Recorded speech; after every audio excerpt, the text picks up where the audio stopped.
Okay, I don't think I'm ready, but I'm going to go ahead and start anyway. It's Friday Night Live. Welcome. My neighbors mow their lawn like every day. So if you hear something that sounds like, an engine, it's just the lawnmower going for the third time this week.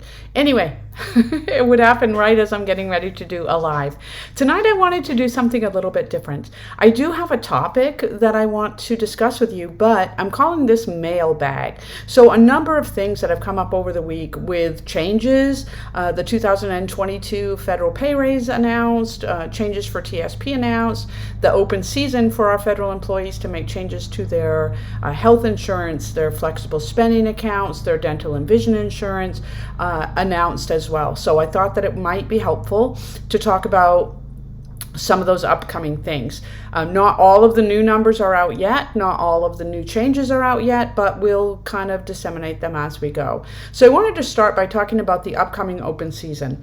Open season normally runs from the second week of November through the second week of December annually. And then the changes that you make during the open season become effective with the first pay period of January. For this year, that open season is going to run from the 8th of November through the 13th of December. So it's a little early for you to start doing research as far as the health insurance programs go. All of the new rates aren't out yet, but it is time to start thinking about doing your research so that you will be ready to go when that open season rolls around. For our federal employees, remember that during the open season, you can make changes to your FEHB, that's your Federal Employees Health Benefits, to your FedVIP, which is your Federal Employees Dental and Vision Insurance Program, to your FSAs, which is your Flexible Spending Account, and your HSAs, which are your health savings accounts if you are enrolled in a high deductible plan, and I'll talk a little bit about those too. What you cannot change during open season are FEGLI, your Federal Employees Group Life Insurance, or FELTSIP, your Federal Long-Term Care Insurance Program. For the FEGLI, the life insurance, you can only make changes if you have a qualifying life event. For the long-term care, you can sign up at any point. The underwriting is a little more lengthy when we're not in an open season, but open seasons are incredibly rare for that product. We don't have it every year. Another change that's coming up. So open season is not a change, right? It comes every single year. I just wanted to talk to you about the dates and tell you that this is a good time to start doing your research so you can be ready to make your changes during that open season. This is for our employees. It's also for people that have already retired. We still have that same open season. But changes have been announced for the limits that you can put into your thrift savings program next year. For TSP, the limit runs from the 1st of January through the 31st of December. And what I always like to tell people is for planning, make sure that you are not looking at pay periods, but instead that you are actually looking at paychecks. How many will you get between January 1st and December 31st, and divide whatever you want to put into your TSP equally, especially if you're a FERS person. Because if you get the money in there too soon, then you will end up missing out on matching contributions. So you really want to stretch it out and take the entire year. For this year and last year as well, the limit for regular contribution to TSP, and we just define that as anybody, right? Regular contribution, anybody can do that. Doesn't matter when they were hired, what kind of work they do, how old they are. We could all put up to the maximum amount of regular contribution in there. So last year and the year before, it was $19,500. Normally increases by $500 every couple of years. For 2022, it's going up by $1,000. So come January, your maximum regular TSP contribution will be $20,500. That does have to be done through payroll deduction, and that is the amount that you can personally put in there. It doesn't include the 1% that you get from the government, nor does it include the matching contributions that you get from the government. You can put that in there yourself. In addition to our regular contribution, for TSP, we have something that's called catch-up contribution. That allows people who are in the year that they will turn 50 or older. Sounds weird, I know. Don't actually have to be 50. It's September. If I'm going to have my 50th birthday on December 31st, this is the year that I'll turn 50, and I can start participating in that right now. But the catch-up does require someone to be 50 or older, and it would allow an individual to put an additional $6,500 into their TSP. That has been the number for the last couple of years. That is not changing for 2022. Catch-up will remain at $6,500. That has to be done through payroll deduction, just like the regular, and it is the amount that you can put in there. You, the employee, does not include any money that you get from the federal government for matching. President Biden did announce at the end of last week federal pay raise of 2.2% across the board, which would be effective with the first pay period of January, and an increase in locality of 0.5. So on average, that means that most federal employees that do get that annual pay raise, and not everybody does, but the employees that do get that would be receiving 2.7% on average. Again, locality is a little bit different everywhere, but that's what we're looking at. Flexible spending accounts participate in the open season that runs from November to December. We talked about these a couple of weeks ago, but the flexible spending accounts allow you to save some money on taxes, because during that open season, you decide how much money to have come out of your paycheck before you pay taxes. It goes into your flexible spending account, and then you can use that money through the coming year, now paying for stuff with pre-tax dollars. That's how they save you money. Okay, normally these flexible spending accounts are use or lose. That's how they started at the end of the year. If I had any money in there, I would lose it. And then we started backing off from that a couple of years ago. All of a sudden, employees could carry $500 from one year into the next, as long as they did sign up to do a flexible spending account in the coming year. It does require annual re-enrollment. For this past year and this coming year as well, they are not use or lose. So if you are participating in a flexible spending account this year, as long as you sign up to do the same type of account next year, you can roll forward all of the money that you have in the account. And by the same type, I mean that you were doing either a healthcare flexible spending account, or a limited expense healthcare flexible spending account, or a dependent care flexible spending account. Not use or lose for this year going into 2022. I don't know if there's going to be an increase in the amount of money that we're allowed to put into our flexible spending accounts. The Internal Revenue Service is still working on that, but the numbers haven't come out yet. I'll let you know as soon as I do hear anything. While the flexible spending account numbers have not been announced, the health savings account numbers have. And so I know when I'm talking to federal employees about this, there's a lot of acronyms and a lot of different abbreviations that we're throwing around. FSA is a flexible spending account. HSA is a health savings account. Anybody that's eligible to have the federal health insurance can do a flexible spending account. Only people that are enrolled in a high deductible health insurance plan can do the limited expense healthcare flexible spending account. That's true. But also, only people that have that high deductible health insurance plan can enroll in an HSA. So I'd have to be in one of those. Now, what is a high deductible health insurance plan? This is similar to you calling your car insurance company and telling them that you want to raise your deductible. Right? Your rates go down, you save money, everything's great until you have an accident. Well, these are health insurance plans that are designed that very way. They are very low premiums, but very high deductibles. And if you have one of those high deductible plans, then you can have the limited expense flexible spending account, which would reimburse you only for dental and vision. And also, you could have a health savings account. The health savings accounts aren't ever use or lose. The money belongs to the person. They can carry that forward year after year. This money is invested and it grows over time, depending on what the market's doing and what it's invested in, of course. But it's like an IRA for healthcare. So you put that money in there, and then as long as you use it for healthcare expenses at any point, it's not taxable.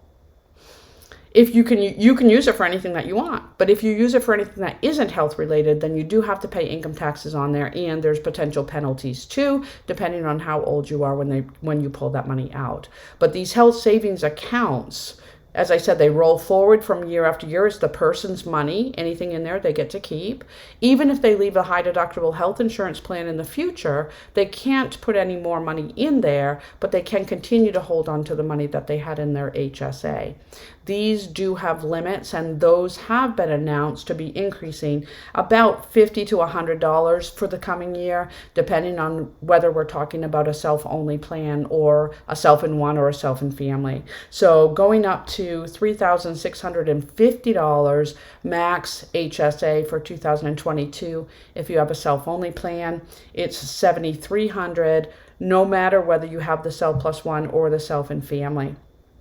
And for those, you do, like I said, and I know I've said it a couple times, but it's really, really important. You have to be enrolled in a high deductible health insurance plan. And those high deductible plans have a $1,400 deductible for self-only. It's $2,800 for the Self Plus One and the self-in-family. So that might be one thing that you start researching for yourself and learn a little bit more about the health savings accounts and the high deductible health insurance plans before we get to the open season, especially if you don't go to the doctors very often. This might be a way for you to save a little bit of money in premiums and also establish that HSA for yourself. So I wanted to talk about that. We talked about the pay raise, and then the one final thing that I wanted to talk about is a question that I've received a couple of times this week. It's one we've talked about before. It's one that comes up every single time that I teach a retirement class, but that is about picking a day to retire. So I want to read you a little something. This is the email, and then answer the question. So it says, I do have one question that has always confused me a bit. You talk about a good, a better, and best day to retire, and I realize there are some individual circumstances that are folded into that decision. What is not clear to me is the distinction between retiring on the last day of the year versus retiring in early January at the end of a pay period. So she's absolutely right. I do talk in my classes about a good day, a better day, and a best day to retire. The good day is any day that you can do it. And normally when I say that in class, people will chuckle or whatever. No, I'm serious. You had to work until this point to be old enough. You had to work until this point to have enough time. You can do it now. That's a good day. A better day is the last day of a pay period because leave isn't prorated in that final pay period. If you don't work the whole pay period, you don't earn that last little bit of sick leave. You don't earn that last little bit of annual leave. By going until the last day of the pay period, you do get both of those things. So it's better. Also better is the last day of any month. And the reason that's true is that federal annuities begin to accrue on the first of the month and they pay out a month later. So if my birthday is in the middle of the month and I retire, I'm not working for the last 2 weeks of the month, and I'm also not earning a retirement check because I left in the middle of the month. So my pension would start on the first of the following month. I'm eligible for the payment a month after that, but this last 2 weeks when I wasn't working and wasn't earning retirement isn't covered from a financial perspective. Now, conversely, if I have my birthday in the middle of the month, but I don't retire, I work that last 2 weeks and go out on the last day of the month, then I was earning pay for that last 2 weeks. So in that scenario, my retirement still starts the next day, but now mid-month, I'm eligible for my final paycheck, and come the following month, I'm still eligible to get my retirement check. So now everything's covered. The CSRS and CSRS offset people do have a couple of additional days in there. They can choose the last day of the month or the first, second, or third of the month, and their annuity would start the very next day. So as a CSRS person, normally what I'm doing is looking at a calendar and I'm trying to match up one of those 4 days, the last day of the month, the first 3 days of the month, with the end of a pay period. Because if I can match them together, that's even better. Now, FERS person could do that too, but because the FERS person has just the last day of the month, matching that up to the end of the pay period is not going to be as easy as it is with the CSRS person who has 4 days that they can potentially be looking at. Know this too. If you are a special provision employee and you are bouncing up against your mandatory retirement, you wouldn't have a gap. Even if you had to leave in the middle of the month, that's an exception and your pension would start the next day. If you have a discontinued service retirement, that's an exception and your pension would start the next day. But in class, we're just talking about the generic, right? For most of us, it's the last day of the month or the last day of the pay period. Even better if we can match those two things up. Now, what I tell people is the best day is December 31st because it's the last day of a month, right? Pension starts here, final paycheck comes here, first retirement check comes there. Great. It also may allow me to get paid for a little more annual leave than I normally would. And that's the email that I got today, which really led me to say, okay, we need to talk about this again. Federal employees have a use or lose limit, right? That could be 360, that could be 720, that is normally 240 hours.